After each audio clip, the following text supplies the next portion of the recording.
Good morning, students. Let's start our science lesson today. But before we start, let's check our homework in the workbook. Did you all do your homework? Okay, let's check it. Okay, so let us check. The first one is to unscramble the words to make seven characteristics of life. What is the first one?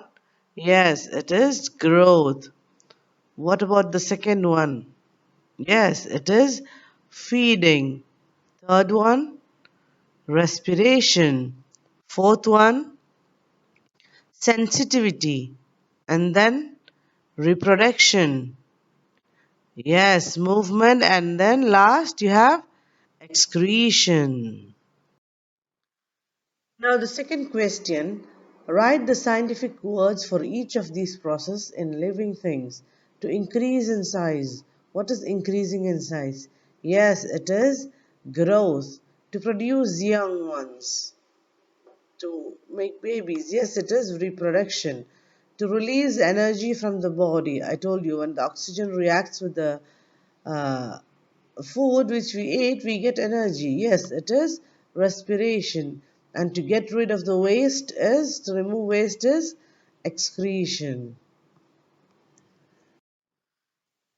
So our lesson today is nutrition. By the end of today's lesson, you will be able to do three things. One is to explain why all living things need nutrition. Second one is to define herbivores, carnivores, omnivores, predators, prey, and food chain. Number three is to describe how different animals obtain nutrition.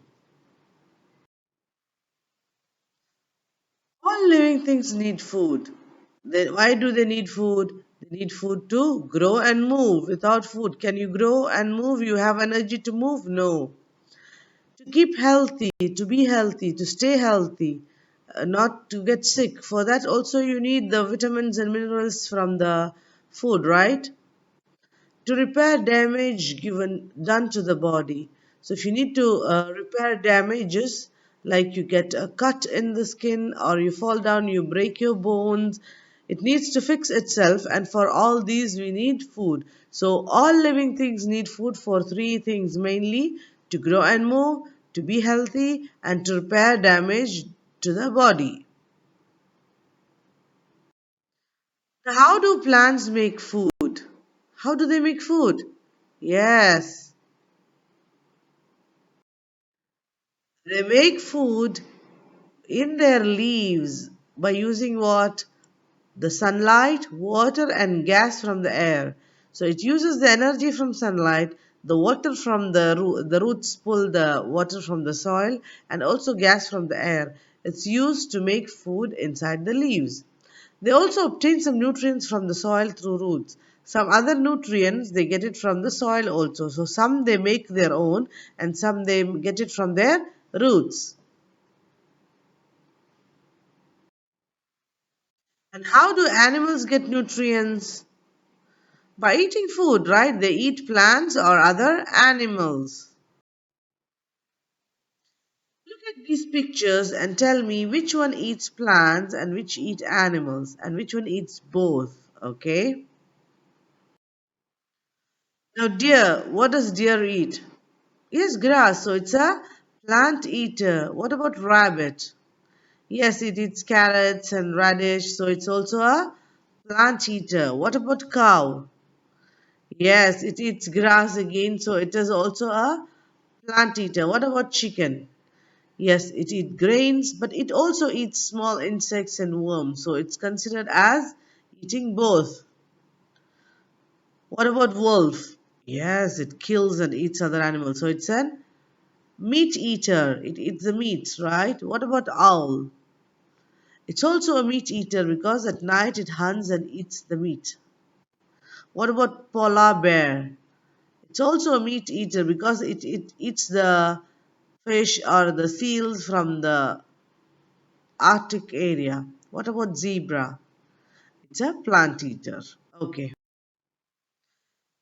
Now, herbivore is an animal which eat only plants. Otherwise, you can say that all plant eaters are called Herbivores. What is it called? Herbivore. Okay. So animals which eat only plants are called herbivore, and you can see examples: cows, hippos, camels, elephants.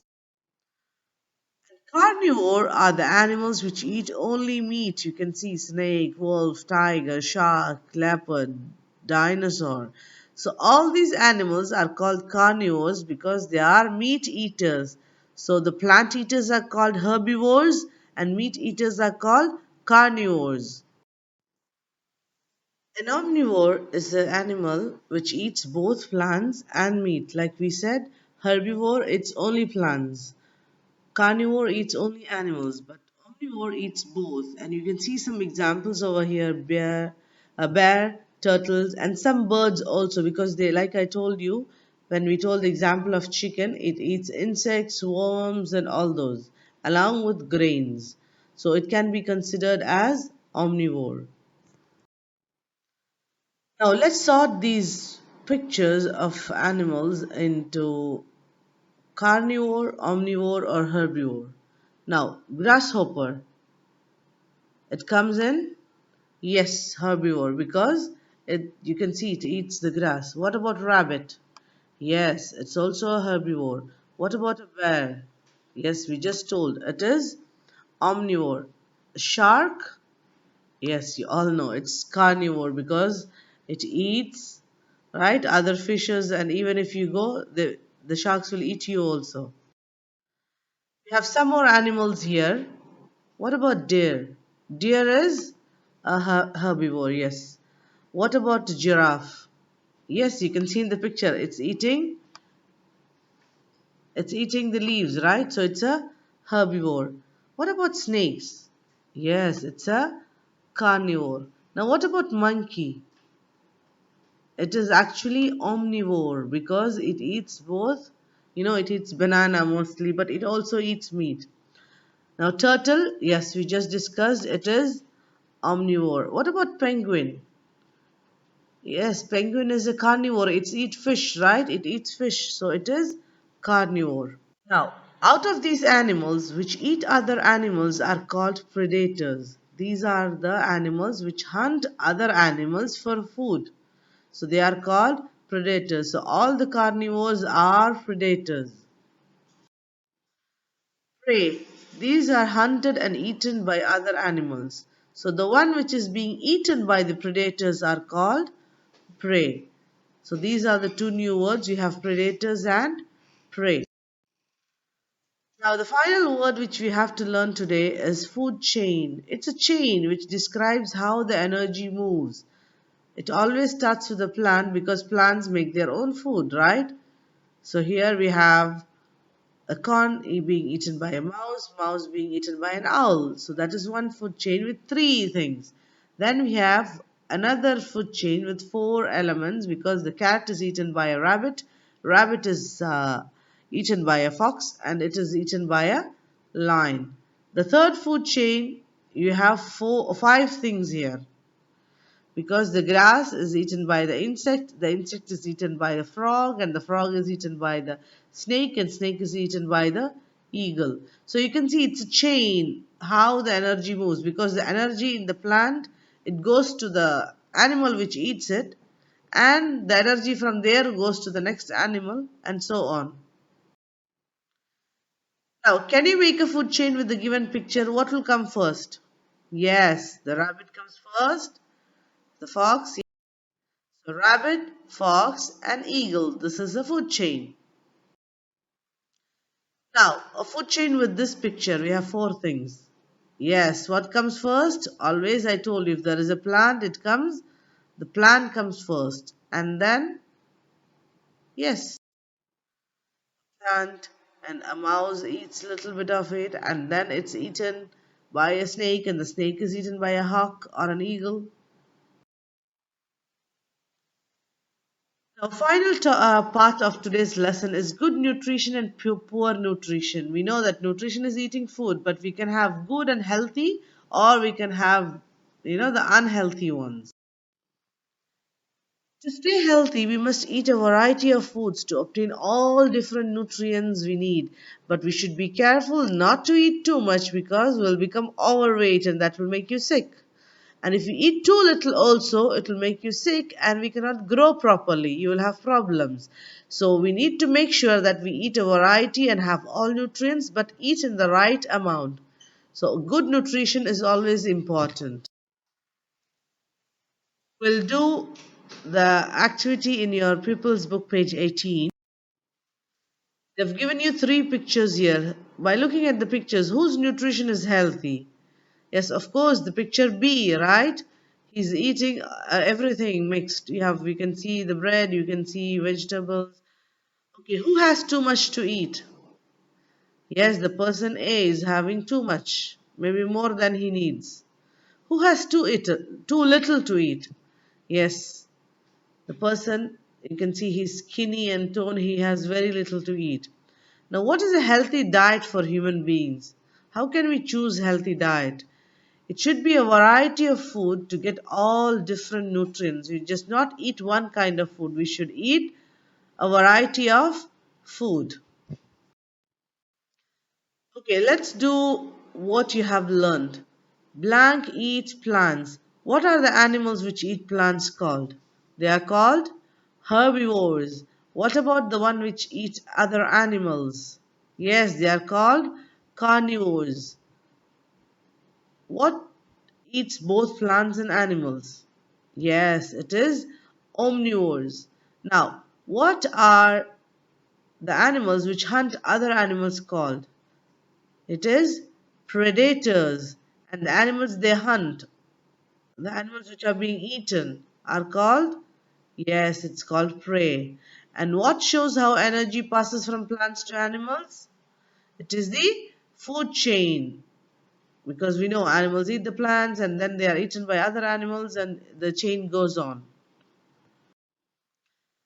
Okay, now open your notebook. Let's do the check your progress. Don't forget to write the date, the topic, lesson 3, and nutrition. Now, the first question is name a herbivore, a carnivore, an omnivore, a predator, and a prey animal. Some of them you can write same, but and like the herbivore can be the prey animal, the carnivore can be the predator. So you can write zebra, rabbit, cow, goat. So I've written, and carnivore you can write shark, lion, tiger. I've written cow as a herbivore, lion as a carnivore, monkey as an omnivore, shark as the predator, and caterpillar as a prey animal. Now, number 2. What kind of living thing must be at the start of every food chain and explain why? So every food chain usually starts with what? Yes, I told you it starts with plants. And why? Because they make their own food and the animals eat the food they make, right? So because it makes is eaten by a herbivore. So it is already in the beginning because they are making their own food. Number 3, describe what happens if you eat too much food or too little food. Yes, too much food can make you fat. It can make you overweight and it can cause diseases. And too little food, again, you cannot grow properly and it will make you sick. Now, last question, why must human beings eat a mixture of different food? Yes, we need to eat different foods, not only one kind of food, because we need different nutrients. To get all the different nutrients needed by the body, we need to eat a mixture. Now, if you have done, you can open your workbook. Let's move to workbook. Page 8. The first question is answer the questions. You have 4 questions over here. What is nutrition? It is obtaining energy. It's actually obtaining energy. It can be by eating the food or making your own food because plants make their own food for nutrition and animals eat other plants or animals for nutrition. Now, how do plants obtain nutrition? I just told you by making food, right? How do they make food? From sunlight, water, and gas. Now, how do animals obtain nutrition? From eating, yes, plants or other animals. Now, list 4 reasons why living things need nutrition. Why do we need nutrition? What are the 4 reasons? Yes, to grow, to move, to be healthy, and to repair damage. If we have a broken skin or a broken bone to repair, we need the required nutrition. Okay, that's it. The remaining questions are your homework. So, question 2, question 3, and question 4 will be your homework. Do it before you come to the class next day. So, thank you. With that, we come to the end of the lesson. I hope you all understood it. If you have any questions, you can ask me through the messages in Class Dojo or when you come back the next day. See you in the class.